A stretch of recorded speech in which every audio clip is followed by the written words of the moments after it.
Hello viewers, welcome to the channel. இப்போ பார்த்தீங்கன்னா group 4 exam group 2 exam ரெண்டுமே முடிச்சாச்சு. இப்போ இருக்க பெரிய கொஷின் எல்லாருக்கும் என்னன்னா 2025ல குரூப் 4 எக்ஸாம் இருக்கா இல்லையாங்கிறது தான் ஒரு பெரிய கொஸ்டின். அப்படி பார்த்தீங்கன்னா கண்டிப்பாக இருக்கு. ஆனால் அதுக்கு முன்னாடி நம்ம ஜூன் 9th 2024ல முடித்த குரூப் 4க்கு இன்னும் ரிசல்ட் வரல. அதோட ரிசல்ட் பார்த்தீங்கன்னா அக்டோபர் 24 அதாவது அக்டோபர் 2024ல வர்றதுக்கு நிறைய வாய்ப்பு இருக்குது. அதுக்கப்புறமா சர்டிஃபிகேட் அப்லோட் கவுன்சிலிங் இதெல்லாம் முடிக்கிறதுக்கு அரௌண்ட் மார்ச் ஆகிற மாதிரி இருக்கும். ஸோ அதுக்கப்புறம் தான் உங்களுக்கு 2025ல குரூப் 4க்கு எக்ஸாமுக்கான நோட்டிஃபிகேஷனே அவங்க அனௌன்ஸ் பண்ணுவாங்க. ஸோ அப்போ பார்த்தீங்கன்னா உங்களுக்கு மார்ச் இல்லை ஏப்ரலில் தான் நோட்டிஃபிகேஷன் வரும். அண்ட் தென் எக்ஸாம் பார்த்தீங்கன்னா அரவுண்ட் ஜூனோ இல்லை ஜூலையில் தான் எக்ஸாம் கண்டக்ட் பண்ணுவாங்க. லாஸ்ட் டைம் அதாவது 2024ல பார்த்தீங்கன்னா உங்களுக்கு நோட்டிஃபிகேஷன் வந்து ஜான்லேயும் எக்ஸாம் வந்து ஜூனில் இருந்ததுனால உங்களுக்கு அரௌண்ட் டைம் கேப் பார்த்தீங்கன்னா 4 months கிட்ட இருந்துச்சு. இது ஏன்னு பார்த்தீங்கன்னா உங்களுக்கு டியூ டு எலெக்ஷன்னால உங்களுக்கு இவ்வளோ டைம் கேப் கிடச்சிது. ஆனால் 2025ல நோட்டிஃபிகேஷனே மார்ச் ஏப்ரல் இல்லை எக்ஸாம் வந்து ஜூன் ஜூலையில் வர்றதுனால உங்களுக்கு இந்த 4 months கேப்பெல்லாம் கிடைக்காது. அதை விட கம்மியாக தான் டைம் கிடைக்கும்.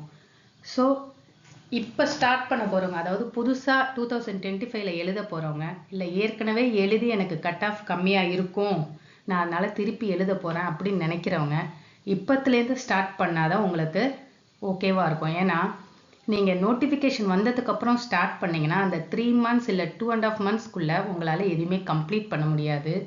ஆனால் இப்போவே ஸ்டார்ட் பண்ணிங்கன்னா அந்த நோட்டிஃபிகேஷன் டைம் பீரியடுக்கு அப்புறம் இருக்கிற கேப் வந்து நீங்கள் ரிவிஷன் பண்ணுறதுக்கு மட்டுமே யூஸ் பண்ணிக்கலாம். அண்ட் இன்னொரு திங் என்னென்னா டிஎன்பிசி ஹெட் பார்த்தீங்கன்னா எஸ்கே பிரபாகர் என்ன சொல்லியிருக்காங்கன்னா எவ்ரி இயருமே group 1 group 2 group 4 exams conduct பண்ணுறதுக்கு நிறைய வாய்ப்புகள் இருக்குதுன்னு சொல்லியிருக்காங்க. ஸோ இது எல்லாருக்குமே ஒரு லக்கு தான். அண்ட் லாஸ்ட் டைம் பார்த்தீங்கன்னா அதாவது 2024 ஜூன் 9th நடந்த எக்ஸாமுக்கு வேக்கன்சி என்ன சொல்லியிருந்தாங்கன்னா 6244 வேக்கன்சி தான் அப்போ நோட்டிஃபிகேஷன் அனௌன்ஸ் பண்ணப்போ மென்ஷன் பண்ணியிருந்தாங்க. இப்போ ரிசல்ட் வர டைமுக்கு இன்னுமே இதுலேயும் இன்க்ரீஸ் ஆகிறதுக்கும் வாய்ப்பு இருக்குது. அண்ட் அதர் தேன் தட் 2025லையும் உங்களுக்கு இதை விட வேக்கன்சி அதிகமாக ஆகிறதுக்கு வாய்ப்புகள் நிறைய இருக்குது. ஸோ ப்ரிப்பேர் பண்ணணும்னு நினைக்கிறவங்க ஃபுல் ஃப்ளெட்ஜாக இறங்குனீங்கன்னா கண்டிப்பாக உங்களுக்கு கிளியர் பண்ணுறதுக்கு நிறைய சான்சஸ் இருக்குது. அண்ட் இப்போ குரூப் 4 எக்ஸாம் குரூப் 2 எக்ஸாம் நிறைய பேர் எழுதியிருப்பீங்க. நிறைய பேர் 2 பேப்பருமே எழுதியிருப்பீங்க. ஸோ கம்பேரிசன் பார்த்தீங்கன்னா உங்களுக்கே நல்லா தெரியும். குரூப் 4லையும் பார்ட் ஏ ரெண்டுமே அப்ஜெக்டிவ் டைப் தான். பார்ட் ஏ தமிழ் பார்த்தீங்கன்னா பொது தமிழ்.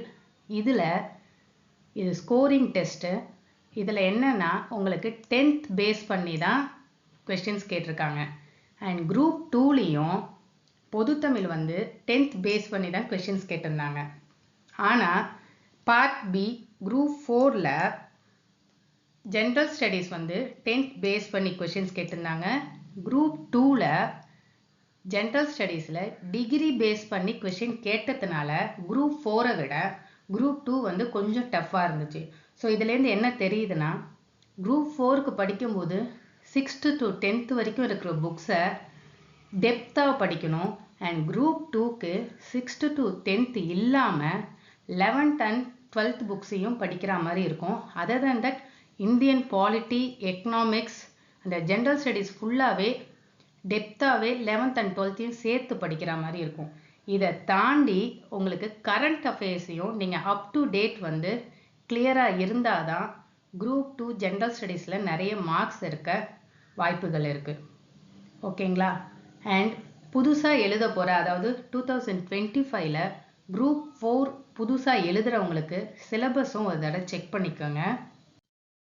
குரூப் 4 எக்ஸாம் 2025ல எழுத போகிறவங்களுக்கு ஜஸ்ட் சிலபஸ் ஒரு ஓவர்வியூவாக பார்ப்போம். ஏற்கனவே படித்தவங்க இது ஃபுல்லாக தெரிஞ்சிருக்கும்.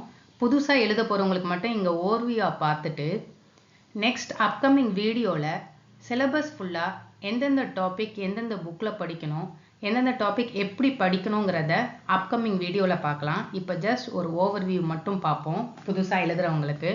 ஸோ இது வந்து ஒரு சிங்கிள் பேப்பர் தான். உங்களுக்கு பார்ட் ஏ பார்ட் பின்னு பிரிச்சிருக்காங்க. டோட்டல் டியூரேஷன் பார்த்தீங்கன்னா 3 hours. ஆனால் கொஷின் பார்த்தீங்கன்னா 200 கொஷின்ஸ் தான், 3 hours. மார்க் மட்டும் 300 மார்க்ஸு. மினிமம் குவாலிஃபைங் மார்க்குன்னு பார்த்தீங்கன்னா 90. அண்ட் இதில் பார்ட் ஏ பார்ட் பின்னு பிரிச்சிருக்காங்க. பார்ட் ஏல பார்த்தீங்கன்னா ஃபுல்லாகவே தமிழ் புக் தான், அதாவது 6th standard to 10th standard வரைக்கும் உள்ள தமிழ் புக் தான், சமச்சீர் கல்வி தான். Old book and new book ரெண்டுமே கவர் பண்ணணும். நீங்கள் வந்து டெப்த்தாக படித்தா மட்டும்தான் அவுட் ஆஃப் 100 90+ எடுக்க முடியும். அண்ட் பார்ட் பி வந்து general studies, aptitude and mental ability test. General ஸ்டடீஸும் 10th பேஸ் பண்ணி தான் கேட்பாங்க, 75 questions. Aptitude and mental ability test பார்த்தீங்கன்னா இதுவும் 10th பேஸ் பண்ணி 25 கொஸ்டின்ஸு. ஸோ டோட்டலாக 100 கொஸ்டின் 150 மார்க்ஸு. ஓகேங்களா? பொது தமிழ் பார்த்தீங்கன்னா 3 பகுதியாக பிரிச்சிருக்காங்க. 10ஆம் வகுப்பு தரம் பேஸ் பண்ணி தான் கொஸ்டின்ஸ் வரும், ஆனால் டெப்த்தாக வரும். பகுதி 1ல் இலக்கணம் 21 டாபிக்ஸ் இருக்குது. பகுதி 2ல் இலக்கியம் 10 டாபிக்ஸ் இருக்குது. பகுதி 3 பார்த்தீங்கன்னா தமிழ் அறிஞர்களும் தமிழ் தொண்டும். ஸோ ஃபுல் சிலபஸ் பார்த்தீங்கன்னா அடுத்த அப்கமிங் வீடியோவில் நம்ம பார்க்கலாம்.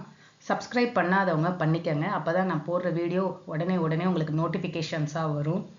அண்ட் ஏற்கனவே ஏதாவது ரிவைஸ் பண்ணணும்னு நினைக்கிறவங்க நான் பிளேலிஸ்ட்டாகவே ஒரு டாபிக், அதாவது இலக்கணம், இலக்கியம், தமிழ் அறிஞர்களும் தமிழ் தொண்டும் மற்றும் ப்ரீவியஸ் இயர் கொஸ்டின்ஸ் மட்டுமே தனியாக ஒரு ரிவிஷனாக பிளேலிஸ்ட்டாக கொடுத்துருக்கேன். ஸோ ரிவிஷனுக்கு யூஸ் பண்ணணும்னு நினைக்கிறவங்க அந்த பிளேலிஸ்ட்டை யூஸ் பண்ணிக்கோங்க. தேங்க்யூ.